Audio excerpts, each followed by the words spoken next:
जय श्री कृष्णा, राधे राधे। आप सभी का हमारे इस चैनल पर बहुत बहुत स्वागत है। आज की इस वीडियो में मैं आपको दिखाने वाली हूँ कि मैं हर रोज़ अपने मंदिर में किस तरह से पूजा करती हूँ। क्योंकि अभी सर्दियों का समय है तो पूजा थोड़े लेट से ही करती हूँ। करीब 8 से 9 के बीच ही मेरी पूजा होती है। देखिए, इस तरह से मैंने अपने मंदिर में ये देवी देवता विराजित कर रखे हैं। बहुत ज़्यादा मूर्तियाँ नहीं है मेरे मंदिर में, कुछ फोटोज हैं और 2-4 मूर्तियां भी हैं। आप देख लीजिए, इस तरह से है मेरा मंदिर। सुबह सबसे पहले उठकर मैं पूजा वाले कमरे में झाड़ू लगा लेती हूँ। समय होता है तो पूरे घर में लगा लेती हूँ, वरना सिर्फ पूजा वाले कमरे में झाड़ू लगाकर नहा धोकर सबसे पहले मंदिर में पूजा करती हूँ। और उसमें भी सबसे पहले मेरा काम होता है अपने लड्डू गोपाल को उठाना। इस तरह 3 बार ताली बजाकर या घंटी बजाकर मैं अपने लड्डू गोपाल को उठाती हूँ। और सर्दियों की वजह से मैं 8 बजे के बाद ही लड्डू गोपाल को उठाती हूँ, क्योंकि सुबह सुबह उठाने में थोड़ा ये लगता है लड्डू गोपाल को ठंड लग रही होगी। और बड़े प्यार से सहलाते हुए इस तरह मैं लड्डू गोपाल को उठाती हूँ। और लड्डू गोपाल को उठाने के बाद मैं उन्हें तुरंत सिंहासन में नहीं बैठाती हूँ। इस तरह थोड़ी देर अपने बिस्तर में ही रहने देती हूँ, क्योंकि मुझे ऐसा लगता है कि लड्डू गोपाल अभी अभी उठे हैं, थोड़ा आलस में होंगे, तो उन्हें बिस्तर में ही रहने देती हूँ थोड़ी देर। और जो भी पूजा के बर्तन होते हैं उन्हें मैं रात में ही धुलकर इस तरह से रख लेती हूँ, जिससे पूजा में सुबह सुबह आसानी रहे। क्योंकि सुबह कितना भी जल्दी करो, थोड़ा समय लग ही जाता है इन चीज़ों में। और इसके बाद मैं लड्डू गोपाल के लिए दूध गर्म करती हूँ। उन्हें हल्के गुनगुने दूध का भोग लगाती हूँ मैं।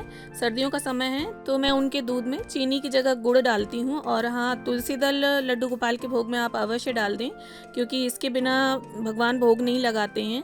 और अगर आप तुलसी दल डाल देंगे लड्डू गोपाल के भोग में, तो चाहे आप थोड़ा सा ही भोग क्यों ना रखें लड्डू गोपाल को, लड्डू गोपाल की भूख शांत हो ही जाती है। अब जब तक मैंने दूध गर्म किया तब तक लड्डू गोपाल का आलस भी खत्म हो गया होगा। अब इसके बाद मैं उन्हें सिंहासन में बिठा दूंगी और उनका जो खटोला है वो हटा दूंगी मंदिर से। और दिन में 1 या 2 बार मैं इस तरह हाथ से भोग लगा देती हूँ लड्डू गोपाल को।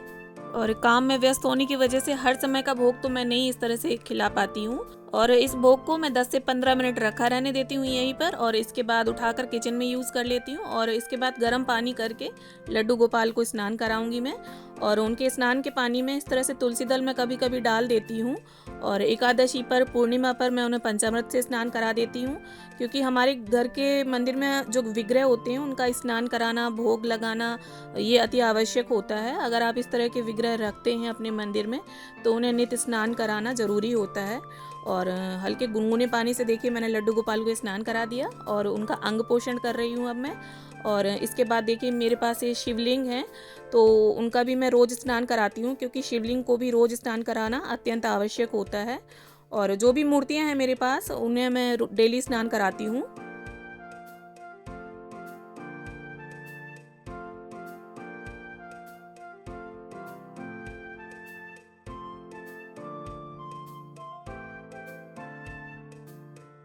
देखिए, लड्डू गोपाल का स्नान कराने के बाद इस तरह से हमने उन्हें पोशाक पहना दी है, गरम पोशाक पहनाई है मैंने। और इसके बाद गौरी माँ को भी पोशाक पहना कर उनकी जगह पर विराजित कर दिया, और शिव जी को भी। और यहाँ गीले कपड़े से मैं इस तरह से रोज़ अपनी फ़ोटोज़ को पोंछ लेती हूँ। जो तिलक वगैरह होता है, रोली चंदन, वो इससे साफ़ हो जाता है। और अपने मंदिर की जो डीप क्लीनिंग है उसे मैं महीने में 1 बार ही करती हूँ, या जब कभी मुझे लगता है कि मंदिर ज़्यादा गंदा हो रहा है तभी मैं इसको क्लीन कर लेती हूँ। इसके बाद देखिए मैं इस तरह से सबसे पहले गणेश जी को टीका करती हूँ। सभी देवताओं को मैं चंदन का टीका करती हूँ, और सभी देवियों को मैं रोली से टीका करती हूँ। और जो उंगली में मेरी रोली लगी रह जाती है उसे मैं अपने माथे पर लगा लेती हूँ और अपनी मांग में लगा लेती हूँ। और इस तरह से देखिए शिव जी को डेली मैं त्रिपुंड बना देती हूँ, क्योंकि स्नान के बाद शिव जी का श्रृंगार आवश्यक होता है।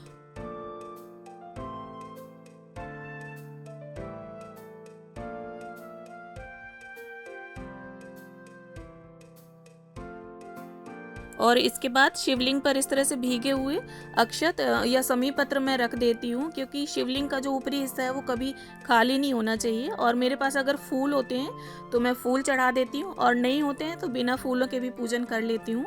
आज मेरे पास फूल हैं तो मैं चढ़ा रही हूँ, और जब नहीं होते हैं तो बिना फूलों के भी पूजा कर लेती हूँ। ऐसी कोई कंपलसरी बात नहीं है कि फूल होने ही चाहिए मंदिर में पूजा के लिए डेली।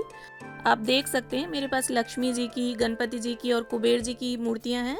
ये मूर्तियां मैं हर साल दिवाली में लाती हूँ, हर साल चेंज करती हूँ। और इस तरह से देखिए लड्डू गोपाल को मैंने तुलसीदास समर्पित कर दिया है और उनकी बांसुरी भी उनके पास रख दी है। और फिर ये वैजंती माला है, तो मैं डेली सिंहासन के पास ही रख देती हूँ लड्डू गोपाल के। और मैंने टोपी पहना दी है लड्डू गोपाल को, ठंड बहुत ज़्यादा है। और 2 तरह का भोग रखती हूँ मैं, एक तुलसी दल वाला और एक बिना तुलसी दल का। और इसके बाद अब मैं आरती की तैयारी करती हूँ।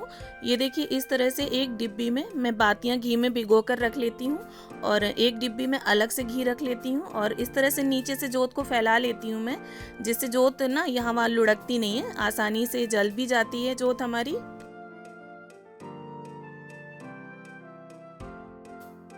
और इसके बाद अब मैं अपनी फेवरेट आरती गाती हूँ। जय गणेश जय गणेश जय गणेश देवा, माता जाकी पार्वती पिता महादेवा। और आरती के बाद इस तरह से 3 बार जल की फेरी देकर मैं आचमनी कर लेती हूँ और फिर आरती ले लेती हूँ। और घर में जितने भी मेंबर्स होते हैं उनको भी आरती दे देती हूँ। और इसके बाद ये सूर्य देव को अर्घ देने के लिए मैं जल का लोटा तैयार कर लेती हूँ। इसमें गुड़, अक्षत और लाल चंदन होता है तो वो डाल देती हूँ, नहीं होता है तो रोली डाल देती हूँ। जो भी होता है मेरे पास मैं उसी से पूजा कर लेती हूँ। और अभी फूल है तो लाल फूल डाल दिए हैं मैंने। और सूर्य देव को जल समर्पित करते समय मैं उनके 12 नामों का उच्चारण जरूर करती हूँ। और सूर्य देव को जल समर्पित करने के बाद अब मैं अपनी तुलसी मैया पर जल सींचती हूँ।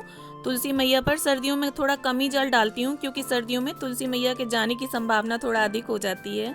और वैसे भी तुलसी मैया मेरी काफ़ी झड़ सी गई हैं। और इसके बाद मैं सिंदूर समर्पित कर देती हूँ, फूल समर्पित कर देती हूँ और उन्हें नमन कर लेती हूँ।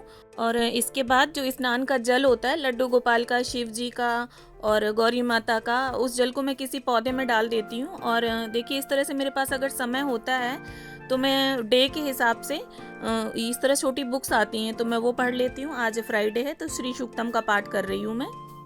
और जैसे सोमवार पड़ता है तो मैं सोमवार को शिव चालीसा पढ़ लेती हूँ, दुर्गा चालीसा वगैरह। इस तरह से जो डे होता है उसके अकॉर्डिंग मैं पाठ कर लेती हूँ इन छोटी बुक्स का। इस तरह की जो छोटी बुक्स होती हैं उन्हें पढ़ने में समय भी कम लगता है, तो इस तरह से हो जाता है डेली में। आशा करती हूँ मेरे द्वारा दिखाया गया डेली पूजा रूटीन का ये छोटा सा वीडियो आप सभी को जरूर पसंद आएगा। वीडियो अगर अच्छा लगे तो इसे लाइक शेयर जरूर करें। और अगर आपने हमारे चैनल को सब्सक्राइब कर रखा है तो बहुत धन्यवाद, और नहीं किया है तो अभी कर लीजिए। Thanks for watching.